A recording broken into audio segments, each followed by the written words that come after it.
So one thing we did for our exhibition games is we came out in these black long sleeve warm-up shirts with a message, social awareness message on them. And the guys wanted to do that, and the guys decided to do that. And I thought that was a great first step. Before we played Bowling Green, we knelt before the kickoff. I thought that was, pertinent to what's going on. And, what's interesting about that is the guys see the games on TV all across the world on the weekend, the guys they look up to, and they're following these things, and these certain topics are relevant to them and these issues. And there's a lot of things that are hitting close to home, particularly in England with some of the racism issues they've had forever and continue to have, up until last weekend. So it's not something where like, hey, we're going to be the only people doing it. The people you look up to are doing it. It's worldwide. And what I like is from the summer on, it hasn't really lost too much steam. Now, having said that, my message to the guys lately has been, hey, everybody put a sign on their yard during all this in the summer. Everybody put a social media message up, but like, what are you doing afterwards? What are you doing to follow up? Are you revisiting it? So one thing we do in our program every year is, and I've done every year since I became a head coach, is a Martin Luther King Day workshop. And on that Monday, we bring the guys in the room, and there's a couple of vivid images I show them of things going on in downtown Birmingham with people protesting peacefully, okay? Some of the resistance they got, and really Dr. King and his agenda as far as going like to the big places and the hotbeds or the hornet's nest, if you will, to really make his messages. He didn't go to small church groups. He didn't go to, small social pockets. He wanted to go deal with the biggest and the baddest, and he did that. And I thought it was, this year more than ever, that workshop, we added a little bit more meat to it. It took probably another 20 minutes.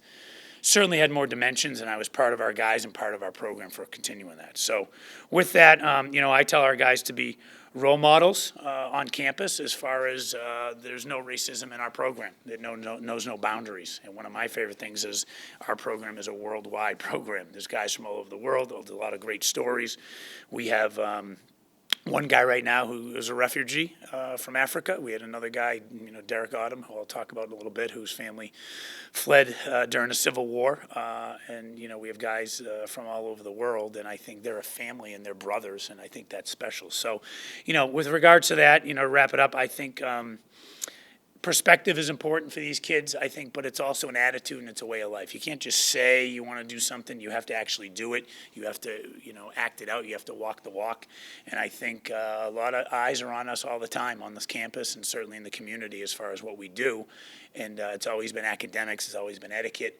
It's been athletics. But now I think, what do we like racially? What do we do? What do we like with some of these social agenda items? You know what I mean? I think that's something that we've talked about quite a bit. So the other thing that goes along with it, for our 2 exhibition games, we've worn our gray, not our primary uniforms, but our secondary kit, and that's the gray one. And the guys don't know, but we have a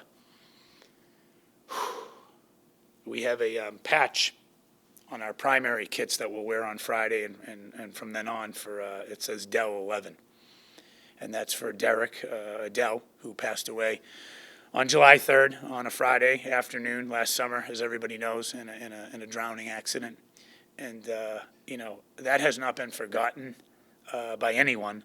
But when life gets going, it's easy to kind of have it go into the background. And we haven't talked about it too much lately, and I've kind of put it aside because I think Friday when we hand the kits out, we're going to talk about putting the kit on and what it means because it's been a while. And I always talk about the day of a game and what it means to put the kit on the first time of the year they do it.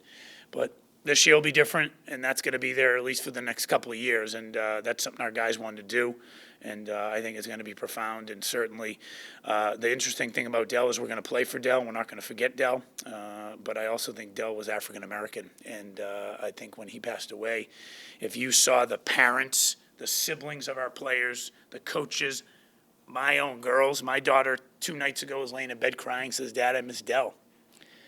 How they felt about Dell, that's where you realize that, we have a special program, and certainly the color of his skin didn't matter, and I think it was kind of a fitting tie into what we've been talking about lately and everything going on in the world.